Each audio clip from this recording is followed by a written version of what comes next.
I remember the exact way the air felt that morning, heavy and strangely still, as if the world itself had decided to hold its breath, while my life quietly split into a before and an after.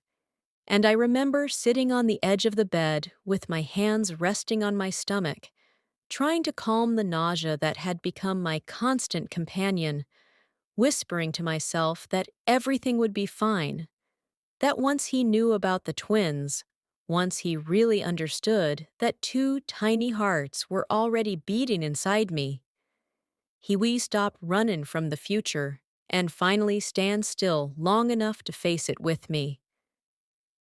He didn't. When I told him, his face went pale in a way that wasn't shock, but something closer to fear, the kind of fear that makes people retreat into themselves, searching for exits instead of solutions.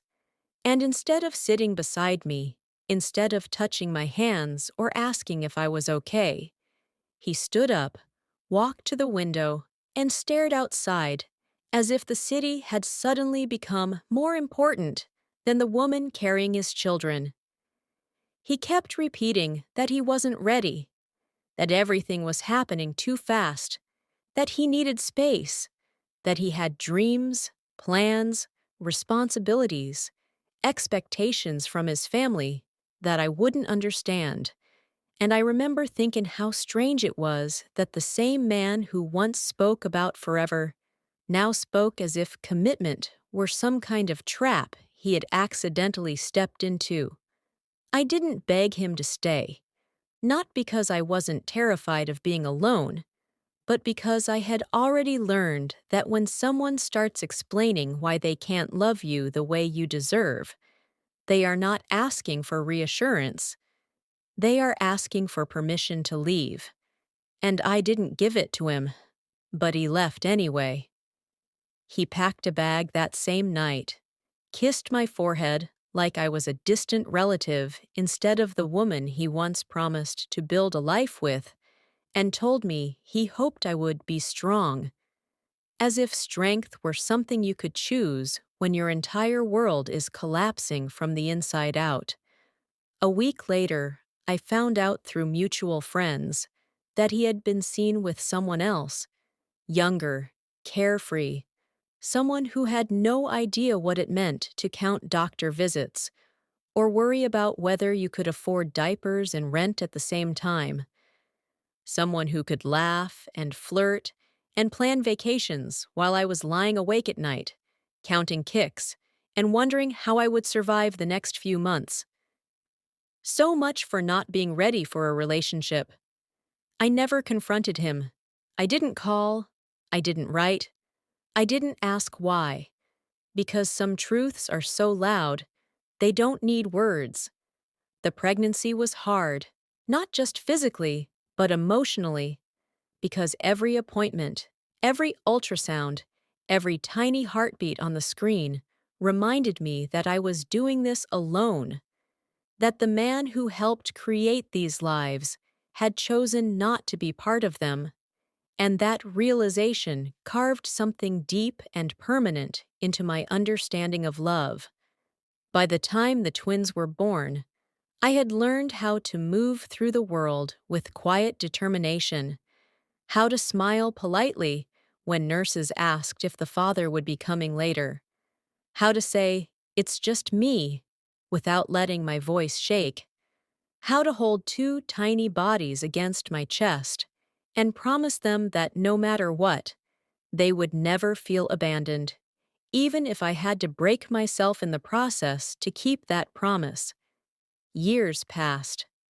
Not the kind of years filled with big achievements and celebration, but the kind built from exhaustion, routine, and survival. From early mornings and late nights, from second-hand clothes and cheap groceries, from learning how to fix things myself because there was no one else to ask, and from discovering that loneliness doesn't always scream. Sometimes it just sits quietly beside you while you rock your children to sleep. And then one afternoon, on a street I almost didn't take, in a part of the city I rarely visited. Fate decided to remind me that the past doesn't always stay buried just because you've learned how to live without it. I was crossing the street with the twins, each of them holding one of my hands, their small fingers warm and trusting in mine, talking excitedly about the ice cream I had promised them if they behaved at the doctor's office. When I felt that strange sensation you get when someone is watching you, that subtle tightening in your chest that tells you to look up. And I did. He was sitting in a black luxury car, wearing a suit that probably cost more than my monthly rent, with a young woman beside him who leaned close, smiling at him with the kind of effortless confidence that comes from never having had your heart shattered in a small rented apartment with two babies crying in the background. Our eyes met, and in that single second, I saw confusion, shock, and something dangerously close to recognition flash across his face, like his mind was desperately trying to connect dots he never wanted to see connected. He didn't recognize me first. He recognized the children. Because even after all those years, even after everything, some truths cannot be disguised by time or distance. I felt my body tense, every instinct screaming at me to protect them, to shield them from the man who had walked away before they even took their first breath. And I lowered my gaze, tightened my grip on their hands, and kept walking, refusing to give him the satisfaction of explanation, of confrontation, of access to the life he chose not to be part of. But fate wasn't done yet, because just as we reached the other side of the street, I heard his door slam behind me. And I knew this moment, the one I had feared and imagined and prepared for in silence for years, had finally arrived. I heard his footsteps before I heard his voice, fast and uneven, nothing like the calm, confident man I had just seen behind the wheel of that expensive car, and for a brief, irrational moment, I wished I could disappear into the crowd, turn into just another tired mother rushing home with their children, someone whose past had no power to reach her anymore. But he was already too close. "Emily, wait!" he said, my name sounding unfamiliar in his mouth, like something he hadn't spoken in years and wasn't sure he was allowed to use again. I stopped, not because I wanted to talk, but because my children had already turned around, curious about the stranger, who suddenly seemed very interested in us, and I refused to let them feel like they were the reason adults were arguing on a sidewalk. I slowly turned to face him, forcing my expression into something calm and unreadable, even though my heart was beating so loudly I was afraid he could hear it. And for a second, we just stared at each other, both of us searching for words that felt too small for the weight of everything standing between us. He looked different, older, more polished, but there was something familiar in his eyes, that same restless uncertainty that had always appeared when life demanded responsibility instead of ambition. "These are they?" he started, his voice dropping, his gaze flickering nervously toward the twins, who were now studying him with open curiosity, unaware of how carefully I was holding myself together. "They're my children," I said quietly, deliberately, knowing exactly what I was doing by choosing those words, knowing exactly how sharply they would land. His face went pale again, just like it had years ago when I told him I was pregnant, and for a moment he looked like he might actually lose his balance, as if the sidewalk beneath him had suddenly shifted. "But the timing! Emily, I thought you—" He stopped himself, swallowing hard, realizing there was no version of that sentence that didn't expose how deeply he had misunderstood, or rather, refused to understand, the consequences of his own choices. You thought what? I asked, my voice steady in a way that surprised even me. That I would just figure it out? That I would disappear? That these lives would somehow not exist because you weren't ready to acknowledge them? His lips parted, but no sound came out, and that silence told me more than any excuse ever could. Behind him, I could see his fiancée standing near the car, watching us, her expression shifting between confusion and suspicion, clearly sensing that this wasn't just some random encounter, that something far more serious was unfolding in front of her. I didn't know, he finally whispered. I swear, I didn't know. I felt something sharp and almost bitter twist inside my chest at that, because part of me had expected that answer, had prepared for it, and had already mourned the version of him who might have chosen differently if he had stayed long enough to find out. You didn't know because you didn't want to, I said, keeping my voice low so the children wouldn't hear. You walked away before you had to face the truth. You said you weren't ready for a relationship, remember? You said you needed space. And then you found someone else while I was learning how to survive on my own. He flinched, just slightly, but I saw it. That's not how it was, he said quickly, defensively. Things were complicated. My family, my career, everything was happening at once, and you chose the easier path, I interrupted, my patience finally cracking just enough for him to hear the edge beneath my calm. You chose the version of life where you didn't have to grow up yet. The twins tugged gently at my hands, growing restless, and I knelt down beside them, smoothing their hair, forcing a smile, telling them we would go get that ice cream I promised, that we just had to wait one more minute.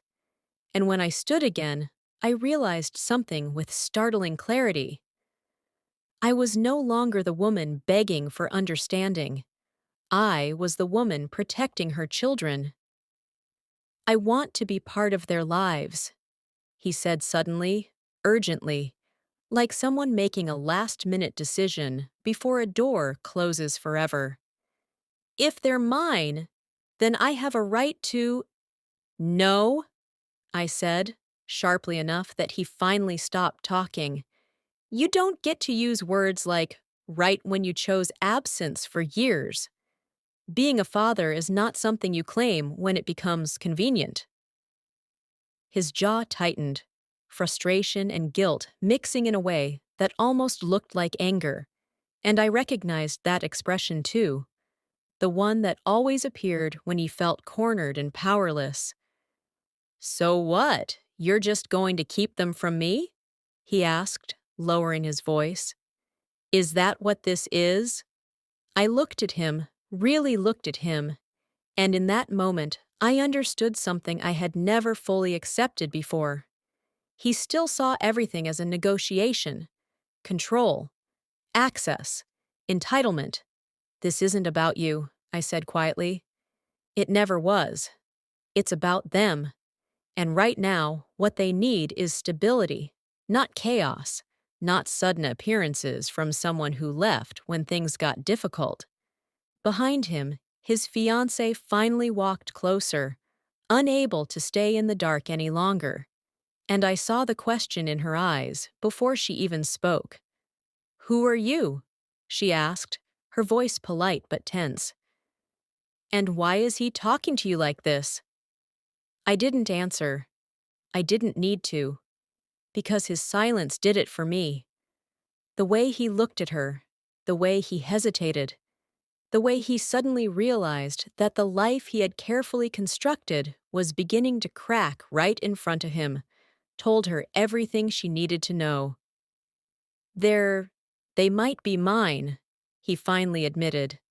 barely above a whisper. Her eyes widened, disbelief flashing across her face, and then something colder, something sharper, as she looked from him to the children and back again, trying to process a reality that did not fit into the story she had been living. "You told me you weren't ready for kids," she said slowly. "You told me you didn't want that kind of responsibility." He said nothing, because this time, there was no version of the truth that worked in his favor. I took that moment to step back, to create distance between us, and I realized with a strange sense of calm that this was only the beginning, that what had started as a chance encounter on a crosswalk was about to unravel years of carefully hidden choices. And as I walked away with my children, holding their hands just as tightly as before, I knew something he didn't yet understand. The life he built by leaving me behind was about to demand answers he was never prepared to give. I thought that after that day on the street, after the shock, after the silence, after the way he looked at his fiancée like a man who had just realized his past was no longer willing to stay buried, he would disappear again, that he would return to his comfortable world and convince himself that whatever he saw was not his responsibility to fix. But I underestimated how much he hated losing control. The messages started a few days later, careful at first, polite, almost apologetic, as if he were afraid to push too hard too soon, asking how the children were, saying he wanted to talk, suggesting coffee, offering help in ways that felt less like concern and more like negotiation. I didn't respond, not because I was cruel, but because I knew that every reply would invite more pressure, more explanations, more emotional confusion that my children did not need, and I no longer had the energy to manage. Then the tone changed. He began calling, leaving voicemails that sounded frustrated, wounded, almost offended, asking why I was ignoring him, why I was acting like he had no place in their lives, why I was being so difficult when all he wanted was to do the right thing. The right thing, as if right and convenient had not always been dangerously close in his vocabulary. Then came his mother. I hadn't seen her name on my phone in years, and when it appeared on the screen, I felt that familiar tightening in my stomach. The same instinctive discomfort that used to accompany every family gathering, every polite smile, every subtle reminder that I had never quite fit into their expectations. Her voice was calm, almost warm, the way it always was when she wanted something. She said she had heard about the children, and that she was shocked I had hidden them from her son, that families deserve transparency, that grandchildren should not be kept away out of bitterness or resentment, and that we needed to discuss arrangements like reasonable adults. Not once did she ask how I had survived alone. Not once did she ask if the pregnancy had been difficult. Not once did she acknowledge that her son had walked away before responsibility had even entered the conversation. Instead, she spoke as if I were the one who had done something wrong, something selfish, something that now needed to be corrected. That was when I finally understood something with painful clarity. They didn't want to reconnect. They wanted to reclaim. Not me, but the children. They wanted access, influence, and control over a situation they suddenly realized they no longer dictated. I told her calmly that the children were safe, loved, and not available for sudden family reunions designed to ease anyone's guilt or protect anyone's image. And when she responded with thinly veiled threats about lawyers and rights and what courts tend to favor, I felt a strange, steady resolve settle over me, because I had been preparing for this long before they even knew they needed to fight. What they didn't know was that years of being underestimated had taught me to document everything, to keep records, to save messages, to track expenses, to build quiet proof of who had been present and who had not, and that while they were busy assuming I was too emotional, too overwhelmed, too weak to think strategically, I had been quietly making sure that if this moment ever came, I would not be standing there empty-handed. His fiancée left him not long after. I didn't hear it from him.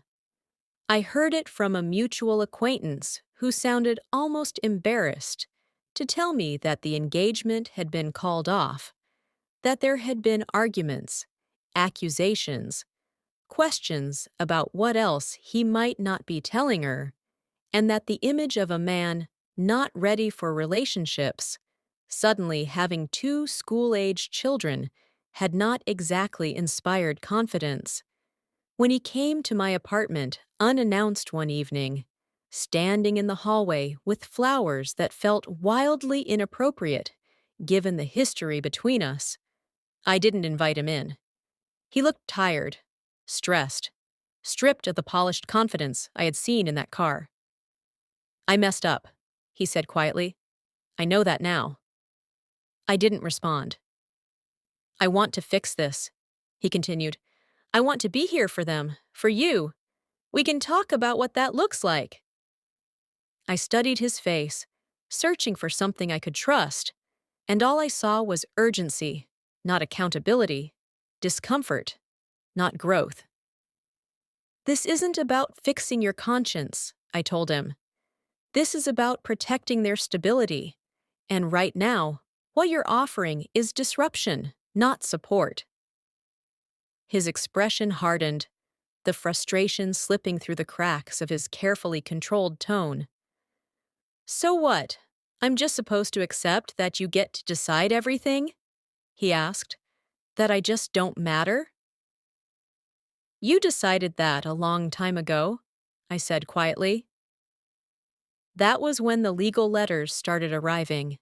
Requests for paternity tests, demands for visitation, formal language designed to look reasonable while applying pressure, and I read every word with a strange sense of calm, because while they were only just beginning to realize this was serious, I had already prepared myself for this exact turn of events. I hired a lawyer, not an aggressive one, a precise one, someone who understood patterns of abandonment, who knew how to frame years of absence not as misunderstanding, but as choice. And as the process began, I realized something that both terrified and strengthened me. This was no longer just about my past with him. This was about defining the future my children would grow up in. And I was no longer willing to let anyone rewrite that story without resistance. Court is not dramatic in the way people imagine when they think about justice. There are no sudden confessions, no shouting, no perfectly timed emotional breakdowns, only quiet rooms, hard benches, neutral walls, and voices that speak in calm, procedural tones, while lives are quietly rearranged in ways that cannot be undone. And as I sat there, listening to strangers summarize the most painful years of my life in careful legal language, I understood that this was not about winning or losing. This was about finally being seen by a system that measures reality not by charm or influence, but by patterns, consistency, and documented behavior. He arrived dressed like someone who still believed presentation could shape outcome, his suit perfectly tailored, his posture confident, his expression carefully controlled. And for a moment, I wondered if he truly believed he could walk into that room and rewrite history simply by speaking well, the way he always had, the way his family had taught him to do, as if accountability were something you could negotiate if you appeared respectable enough. His mother sat behind him, composed, elegant, observant, her presence steady and unmistakable. And even now, in a courtroom where emotion carries no authority, she managed to radiate the same silent dominance that had once ruled our marriage, the same unspoken expectation that situations would bend in her favor because they always had before. But courts do not respond to dominance, they respond to evidence, and evidence has a way of telling stories that even the most carefully crafted explanations cannot erase. When my lawyer began outlining the timeline, the dates, the lack of financial contribution, the absence of communication, the years during which I attended medical appointments alone, gave birth alone, raised 2 children alone, I felt something inside me shift, because hearing my life summarized like that, stripped of emotion and reduced to undeniable facts, made me realize just how much I had endured without ever naming it as injustice. I watched his face as those years were spoken out loud, watched the slight tightening of his jaw, the controlled stillness, the way his eyes avoided mine, and I wondered whether he was reliving those moments or simply calculating what they would cost him now. When it was his turn to speak, he did what he had always done best. He reframed, he explained, he described himself as overwhelmed, pressured, uncertain, caught between family expectations and personal confusion, and I recognized the tone immediately, the careful blend of vulnerability and self-protection, designed to invite sympathy without admitting responsibility, the kind of narrative that makes absence sound accidental instead of chosen. He spoke about not knowing, about misunderstanding, about bad timing, about how life moved too fast and decisions were made without enough information. And for a moment, I almost felt the old instinct rise in me, the urge to justify him, to soften the truth, to believe that maybe he really had been lost rather than unwilling. But then came the questions. Quiet, direct, unemotional. Did you maintain any contact after the separation? Did you provide financial assistance? Did you inquire about her health or medical condition? Did you ever ask if she was pregnant before you left? That last one hung in the air longer than any of the others. He hesitated. Not long, not dramatically, but long enough. And in that hesitation, everything changed. Because hesitation, when the question is that simple, is not confusion. It is memory. It is recognition. It is the silent acknowledgement that the truth exists and that it has simply been avoided. I saw his mother shift in her seat, saw her lean toward his lawyer, whisper urgently, trying to regain control of a moment that was already slipping beyond influence, and I realized then that no matter how powerful someone appears in private spaces, public truth has a way of humbling even the most protected people. Then came the records. The saved messages that showed how contact only began after the encounter on the street. The sudden interest, the repeated calls, the demands framed as concern. The contrast between years of silence and weeks of pressure. And as those were read aloud, something else began to happen that I had not anticipated. His story stopped belonging only to me. It became visible, not just to the judge, but to the people in that room, to professionals trained to recognize patterns of avoidance and late arriving responsibility. And in that moment, I understood that reputation, no matter how carefully built, cannot survive direct comparison with documented behavior. The ruling did not come with emotion, It came with clarity. Financial responsibility assigned retroactively, acknowledging that children do not pause their needs while adults delay their readiness. Strict conditions placed on any future involvement, requiring proof of consistency over time, not promises offered under pressure. And a clear statement that stability for the children took precedence over the desires of a parent who had been absent by choice. I did not cry, not because I wasn't emotional, but because I was finally calm.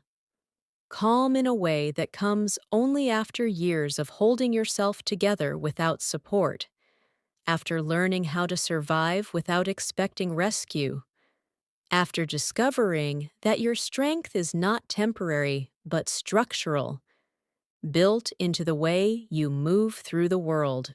Outside the courtroom, when his mother finally confronted me, her voice low and tight with controlled anger, telling me that I could have handled this privately, that I had embarrassed their family, that I had made things unnecessarily public. I looked at her and felt no fear, no guilt, only a strange clarity. I did handle it privately, I said, for years, while you were protecting your son from consequences. She had no answer to that, because there is no dignified response to a truth that exposes comfort built on someone else's suffering. His professional life began to feel the shift not long after. Partners asking questions, clients hesitating, whispers that contradicted the image of reliability and discipline he had worked so hard to project. And while I never wished for his destruction, I could not ignore the irony that the very qualities he had prioritized over his family, his ambition, his reputation, his public image, were now being reshaped by the same choices he once believed no one would ever question. What struck me most, though, was not his discomfort, but my own transformation. I was no longer reactive. I was no longer defensive. I was no longer explaining myself to anyone.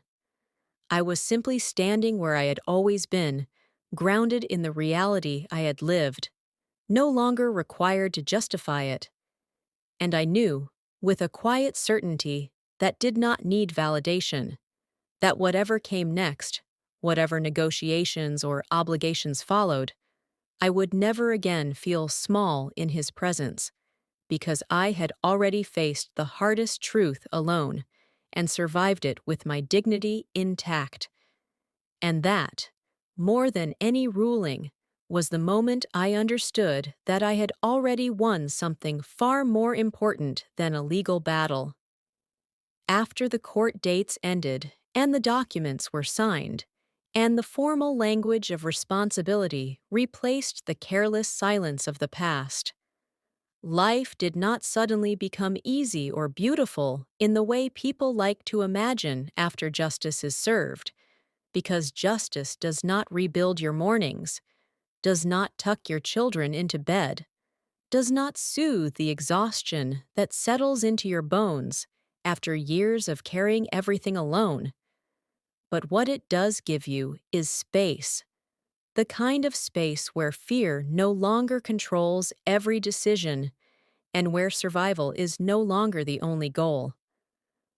For the first time in years, I was not bracing for collapse.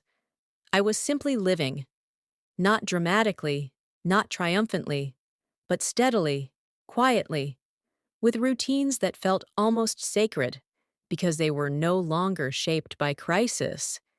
And in that steady rhythm, I began to recognize parts of myself that had been buried under responsibility and anxiety.